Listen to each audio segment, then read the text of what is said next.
AKAP, nagkaroon ng pag-uusap tungkol dyan. Alam naman natin na yung AKAP ay inisyatibo ng House of Representatives. So, pagdating sa mga ganon, inexplika nila kung bakit ito ay isang paraan na mas makakatulong sa ating mga kababayan.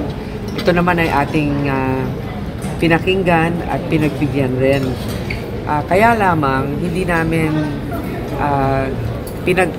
pagkasunduan namin na babaan ang pondo para sa AKAP. So yung initial amount na hinihingi ng House na 39 billion, if I'm not mistaken, medyo napababa natin sa 26. About 26 billion or 20 plus billion. So hindi siya katulad nung hinihingi nila, pero napagbigyan natin dahil nga itong AKAP ay mas lalo nating pinaklaro kung para saan ba ito.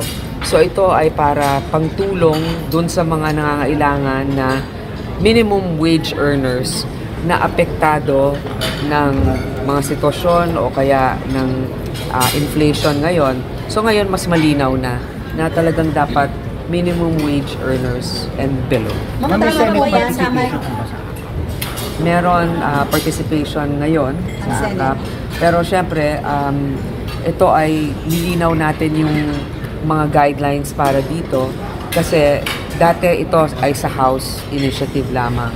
Pero bilang co-equal body at para naman may transparency, ang Senate ay meron ding pagkakataon na makatulong sa pamamagitan ng AKAP. Ang tama po ba, 21 billion para sa House and then 5 billion for the Senate? More or less, ganon. Ma'am, yung AKAP, can you walk us through paano po siya gagamitin? Nasa loob pa rin po ba siya ng DSWD? Paano po ba? Yun ay yung guidelines ng AKAP. Mas mabuti pa tignan na lang natin kasi dapat bibigay ko yung eksaktong provision. Mare-release ko yan mamaya. Pero definitely, yun nga yung sinasabi ko for minimum wage earners and below. Tapos in crisis situations, of course, with the supervision rin ng DSWD. Pero yung exact provisions, kung ipagpatawad ninyo kasi nakita ninyo kung gaano kakapal yung mga pinirmahan namin. Mas mabuti pang ibigay na lang namin sa inyo yung exact provision and wording. Sorry, isa na lang. Each senator, each congressman, may AKAP funds to give o hindi gano'n? DSWD?